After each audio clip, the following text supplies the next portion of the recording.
जय सिया राम। मैं आचार्य राजेश श्री राम जन्मभूमि अयोध्या से। प्रिय दर्शकों, भोग विलास ऐश्वर्य आकर्षण सौंदर्य प्रेम दाम्पत्य सुख गीत कला संगीत जीवन की समस्त सुख सुविधाओं social media print media electronic media communication आदि के कारक ग्रह दैत्य गुरु शुक्राचार्य 12 जून की सायंकाल 6:37 पर अपनी वर्तमान वृषभ राशि को छोड़ करके बुध देव की साधारण राशि मिथुन राशि पर गोचर कर जाएंगे, जहां पर वो 7 जुलाई की प्रातः तक विराजमान रहेंगे। शुक्र देव का यह गोचर मकर राशि के जातकों के लिए कई मामलों में अत्यंत विशिष्ट है। पहली विशिष्टता तो यह है कि शुक्र जिस राशि पर गोचर कर रहे हैं उस राशि का स्वामी शुक्र के साथ ही गोचर करेगा। फलतः बनेगा लक्ष्मी नारायण योग, क्योंकि बुध का प्रतिनिधि देवता है भगवान विष्णु नारायण और शुक्र देव की प्रतिनिधि देवी है मां लक्ष्मी ही, तो लक्ष्मी नारायण राजयोग बन रहा है। नवम पंचम का जबरदस्त राजयोग बन रहा है। अब आपकी कुंडली में बुध की स्थिति के कारण देखें तो विपरीत राजयोग भी बनता हुआ दिख रहा है, तो कई मामलों में ये मकर राशि के जातकों के लिए महत्वपूर्ण हो गया। आइए देखते हैं इसका क्या परिणाम होगा। पहले बता दें कि मकर राशि के जातकों के लिए यह वीडियो चंद्र राशि पर आधारित है। यदि आपके लग्न कुंडली में चंद्रमा 10 नंबर की राशि पर है तो आपकी राशि मकर हो। यदि आपको अपनी राशि नहीं पता है तो अपने प्रचलित नाम के आधार पर इस वीडियो को देखकर लाभ उठा सकते हैं। मकर राशि के जातकों के लिए शुक्र आपके पंचमेश हैं और दशमेश हैं, छठे गोचर करेंगे। पंचमेश दशमेश का छठे जाना अच्छा यूं तो नहीं माना जाता है, लेकिन शुक्र एक ऐसा ग्रह है जो यहाँ पर भी जाकर शुभ ही फल प्रदान करते हैं। अब साथ में बुध विराजमान है जो विपरीत राजयोग बना करके बैठे हैं, षष्ठम स्थान पर ही बैठे हुए हैं और बुध शुक्र का ये योग बहुत अच्छा है। साथ में एक ग्रह और सूर्य भी यहीं पर विराजमान है, त्रिग्रही योग बनेगा। फलतः मकर राशि के जातकों को अपने स्वास्थ्य का बहुत ख्याल रखना होगा। स्वास्थ्य पर खर्चे होते हुए दिख रहे हैं, अपने हेल्थ पर, अपने परिजनों के हेल्थ पे आपको कुछ खर्चे करने पड़ सकते हैं, उनकी चिकित्सा पर खर्चे करने पड़ सकते हैं। किसी परिजन को कोई आवश्यकता हो तो वहां आपको उधार भी देने की नौबत आ सकती है, उनको देना पड़ सकता है उनकी आवश्यकता के कारण। दूसरे, आपकी यात्राएं बढ़ेगी, यात्रा में खर्चे बढ़ेंगे। और यदि आप विदेश सेवा से जुड़े हुए हैं, वैदेशिक कार्यों से जुड़े हैं और खासकर शिक्षा क्षेत्र से जुड़े हुए हैं, वैदेशिक शिक्षा आदि के लिए गए हैं विदेश में, तो ये आपके लिए बहुत जबरदस्त ये गोचर होने जा रहा है। बशर्ते आपको अपने स्वास्थ्य का ख्याल रखना है। आपका कोई कंपटीशन इस बीच देते हैं तो उसमें सफलता की योग बने हुए हैं, क्योंकि षष्ठम स्थान पर ही विराजमान है। जबरदस्त की बुद्धि आपकी रहेगी, एकदम पीक पर रहेगी आपकी निर्णय क्षमता, और जबरदस्त अगर आप उसमें भी कंप्यूटर और मैथ साथ से जुड़े हुए कोई काम है, कोई व्यवसाय है, कोई परीक्षा है, तो उस समय जबरदस्त आपको लाभ होता। कम्युनिकेशन अर्थात इंटरव्यू आदि के लिए भी जबरदस्त योग है यहाँ पर बनता हुआ दिख रहा है।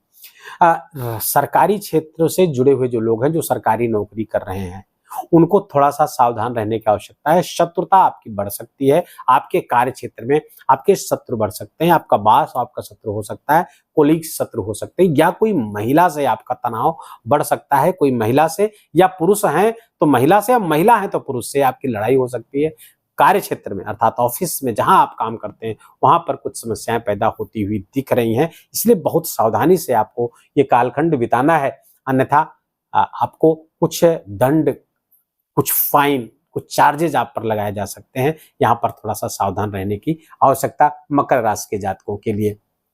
यदि मकर राशि के जातकों के लिए धनागमन की स्थिति को देखें तो ये योग आपके धनागमन कराता हुआ दिख रहा है। लक्ष्मी नारायण योग धन योग कराता हुआ दिख रहा है, लेकिन धन का जो व्यय है वो होता हुआ दिख रहा है। हाँ, प्रॉपर्टी का लाभ भी आपको होता हुआ दिख रहा है। कोई बड़ी प्रॉपर्टी आप ले सकते हैं। ससुराल पक्ष से संबंध तनावपूर्ण आपका हो सकता है इस गोचर के दौरान। बड़ी प्रॉपर्टी का लाभ होता हुआ दिख रहा है, खासकर जो जमीन के लाभ हैं। यदि आप कृषक हैं वहां से लाभ आपको हो सकता है। आप रियल एस्टेट में काम करते हैं, आप जमीन के खरीद फरोख्त का काम करते हैं, एग्रीकल्चर सेक्टर से जुड़े हुए हैं, कॉन्ट्रैक्ट का काम करते हैं, आप बिल्डिंग्स का काम करते हैं, बिल्डिंग मटेरियल्स का आपका उसका व्यवसाय है, इन सब क्षेत्रों में जबरदस्त लाभ, सीमेंट, ईंट आदि का भी आप, माइंस का, बालू आदि के काम में जबरदस्त लाभ मकर राशि के जातकों को मिलता हुआ दिख रहा है। लेकिन सावधानी स्वास्थ्य से संबंधित, अपने स्वास्थ्य से संबंधित, जीवन साथी के स्वास्थ्य से संबंधित, माता पिता के स्वास्थ्य से संबंधित समस्याएं आनी तय हैं, जहां पे खर्चे होने तय हैं। तो इन सब का आपको ख्याल रखना है और खासकर अपने चरित्र के भटकाव को देखना है। तीसरा जो महत्वपूर्ण है वो है कार्य क्षेत्र पर कोई बदनामी का भय दिख रहा है, शत्रुता का भय दिख रहा है, कोर्ट कचहरी का मामला हो सकता है, तो यहाँ पर थोड़ा सा सावधान रहने की आवश्यकता है। अब शुक्र यहाँ पर गोचर करेंगे 3 नक्षत्रों पर। पहले तो मृगशिरा नक्षत्र पर गोचर करेंगे, तो 7 जून से 18 जून का समय बहुत अच्छा है आपके लिए। 18 जून के समय में आप प्रॉपर्टी का लाभ आपको होता हुआ दिख रहा है, मान सम्मान, पद का लाभ होता हुआ दिख रहा है, मान सम्मान बढ़ता हुआ दिख रहा है समाज में। कोई बड़ा पद आप धारण कर सकते हैं, कोई बड़ा रिवार्ड आपको प्राप्त हो सकता है कार्य क्षेत्र में भी। लेकिन 18 जून से 28 जून के बीच में जब आर्द्रा नक्षत्र पर गोचर करेंगे, तो आर्द्रा नक्षत्र के स्वामी है राहु, और राहु गोचर कर रहे हैं आपके तृतीय स्थान पर।